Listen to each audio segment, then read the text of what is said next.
नमस्कार बच्चों, आज अपन अपनी पाठ की किताब पाठ 2 मानव तंत्र के बारे में अध्ययन कर रहे हैं।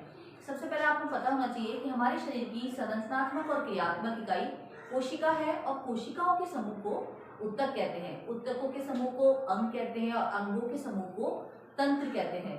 आपको मालूम है हमारे शरीर में विभिन्न क्रियाएं होती रहती है, पाचन क्रिया, श्वसन क्रिया या उत्सर्जन क्रिया, परिसंचरण क्रिया। इन सब क्रियाओं को करने के लिए शरीर में विभिन्न प्रकार के तंत्र होते हैं। तो इन क्रियाओं को करने में ये सब क्रियाएं क्यों जरूरी है?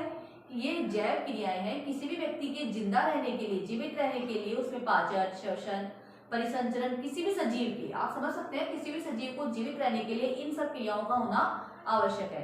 तो इन क्रियाओं में जो जो अंग भाग लेते हैं वो सब मिलकर पाचन तंत्र, जैसे पाचन क्रिया में जो अंग भाग लेंगे वो पाचन तंत्र का निर्माण करेंगे, श्वसन क्रिया में जो अंग भाग लेंगे वो श्वसन तंत्र का निर्माण करेंगे, उत्सर्जन क्रिया में जो अंग भाग लेंगे वो उत्सर्जन तंत्र का निर्माण करेंगे। तो अपन को सबसे पहले तो पाचन की परिभाषा आना चाहिए कि पाचन क्रिया क्या है। तो पाचन की परिभाषा क्या है? भोजन के अंतर्ग्रहण से लेकर, अंतर्ग्रहण का मतलब होता है भोजन को मुख में डालना, मुख के अंदर ग्रहण करना, अर्थात भोजन के अंतर्ग्रहण से लेकर उसको विभिन्न शरीर के विभिन्न भागों से गुजरते हुए अंत में मलाशय के द्वारा मल त्याग तक करने की संपूर्ण प्रक्रिया पाचन कहलाती है। अब इस क्रिया में जो भी अंग भाग लेते हैं वो सब मिलकर पाचन तंत्र का निर्माण करते हैं। आज अपन पाचन तंत्र के बारे में अध्ययन करेंगे। पाचन तंत्र में आपको पता है अपने शरीर में मुख्य रूप से ये आहार नाल होती है जो मुख को, भोजन को विभिन्न भागों से होते हुए मलाशय या उस बल को वहां तक लेके जाती है। आपको पता है मुख गुहा से ये स्टार्ट होती है और इसका अंत जो है, अंतिम भाग, आहार नाल का जो अंतिम भाग है वो हमारा है मलाशय, ठीक है। और स्टार्टिंग भाग कौन सा है? मुख गुहा। प्रारंभिक भाग मुख गुहा और अंतिम भाग मलाशय। भोजन को आप मुख गुहा से ग्रहण करते हो, ये विभिन्न भागों में, अब ये बीच में मुख गुहा से लेके अमाशय तक, मुख गुहा से लेके अमाशय तक का भाग है ग्रसनी।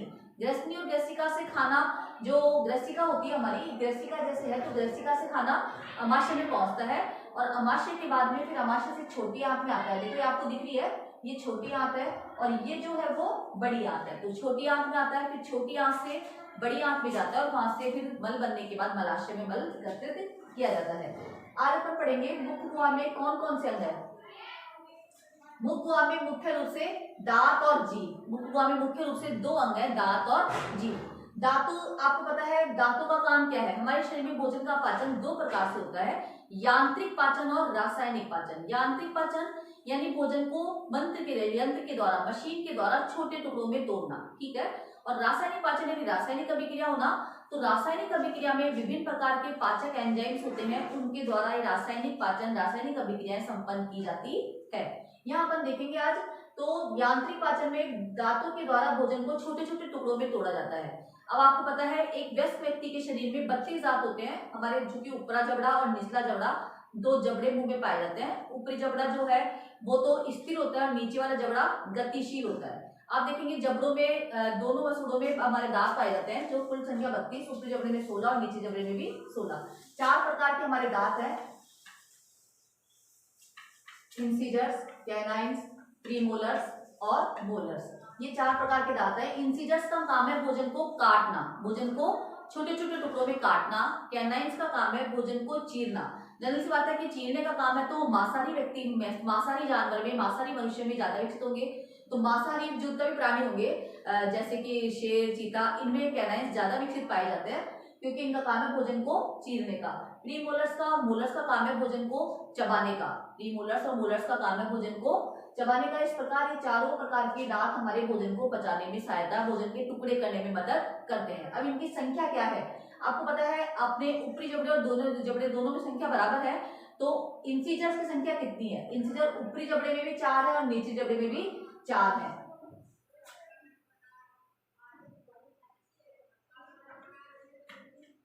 इंसिजर्स कितने हैं? 4। ऊपरी जबड़े में भी 4 और नीचे जबड़े में भी 4, यानी टोटल हो गए 8। टोटल हो गए 8। इसी प्रकार कैनाइन्स की संख्या, इसके लिए आपको फॉर्मूला याद रखना है 21-23। कौन सा है? 21-23।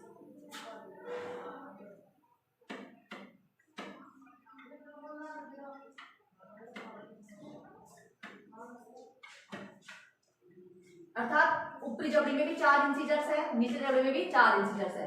कैनाइन्स ऊपरी जबड़े में भी 2 है और नीचे जबड़े में भी 2 है। प्रीमोलर्स ऊपरी जबड़े में भी 4 है, निचले जबड़े में भी 4 है। कैनाइन और मोलर्स जो है ऊपरी जबड़े में भी 6 है और निचले जबड़े में भी 6 है। यानी सबसे ज्यादा दांतों की संख्या कौन से वालों की है? मोलर्स की। कितने?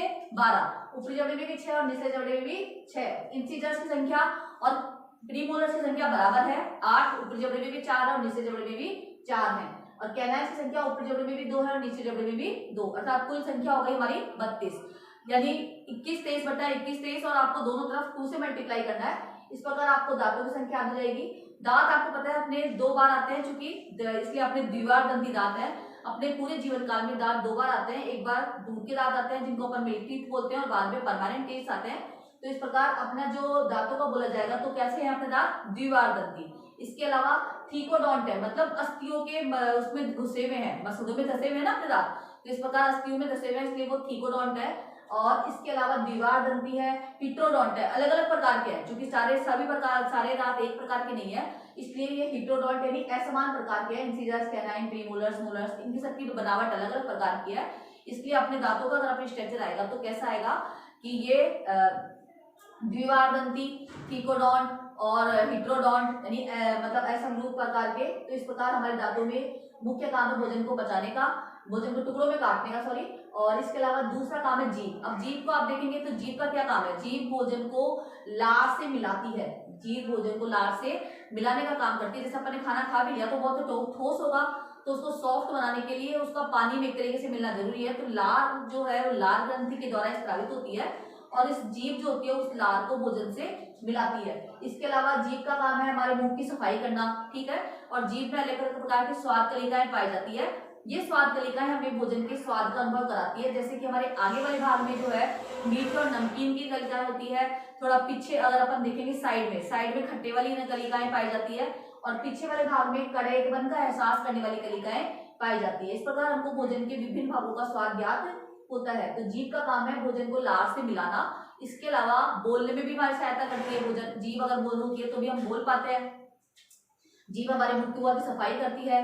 जीभ में लार ग्रंथियां जो होती है वो भोजन को लार से मिलाती है। इस प्रकार जीभ हमारे विभिन्न कामों को करने में मदद करती है। तो मुख में 2 भाग हो गए, मुख हुआ और दांत और जीभ। इसके बाद मुख में देखो आप पाई जाती है लार ग्रंथियां।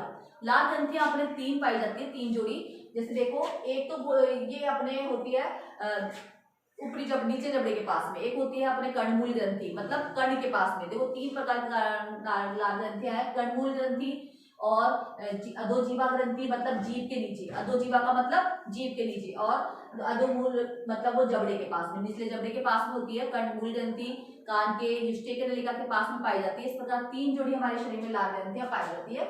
इन लार ग्रंथियों का काम क्या है? भोजन को लसलसा बनाना, भोजन को लसलसा बनाना। इसके अलावा लार ग्रंथियों में एक पाचक एंजाइम भी निकलता है, कौन सा? एमाइलेज। कौन सा? लार ग्रंथियों में एमाइलेज पाया जाता है और एमाइलेज का काम है स्टार्च का पाचन करना। एमाइलेज का काम क्या है? स्टार्च का पाचन करना। इसके अलावा इसमें लाइसोजाइम पाया जाता है जो जीवाणुओं को नष्ट करने में मदद करता है। तो ये हमारा सारा काम हो जाता है, यांत्रिक पाचन वाला पूरा काम, भोजन को लसलसा बनने वाला सारा काम हो जाता है हमारा मुखगुआ में। अब मुखगुआ में भोजन लसलसा होने के बाद में ये कंडीशन हो जाता है कि हम उसको नलिका में डाल सकते हैं, नलिका में आगे गुजर सकता है। तो यहाँ पे हमारे पाई जाती है ग्रसनी और ग्रसिका। देखो आपको ये दिखाई दे रहा है संरचना। यहाँ पे क्या है कि ये ग्रसनी है और यहाँ पे ये आहार नाल है, इसके पीछे इधर आगे की तरफ होती है श्वसन नलिका, ठीक है। यहाँ पे होती है ग्रसनी। ये ग्रसनी के बीच में ये है एपिग्लोटिस। क्या चीज है? एपिग्लोटिस। एपिग्लोटिस का काम है जब हम खाना खाते हैं तो ये हमारा खाना श्वास नली में, देखो ये श्वास नली निकल रही है यहाँ से बच्चों, ये श्वास नली है और ये पाचन नली है। चूंकि ये दोनों नलियां आपस में मिल रही है तो आप देख सकते हो अगर आप खाना खाते हो तो इधर भी जा सकता है नहीं खाना, तो इस खाने को इधर जाने से, इस श्वास नलिका में जाने से रोकने के लिए यहाँ पे पाया जाता है एपिग्लोटिस। जब हम खाना खाते हैं तो एपिग्लोटिस इस श्वास नली के मुंह को बंद कर देता है ताकि हमारा भोजन जो है वो श्वास नली में ना जा पाए और भोजन आहार नली में जाए। इस प्रकार ग्रसनी से खाना ग्रसिका में आता है।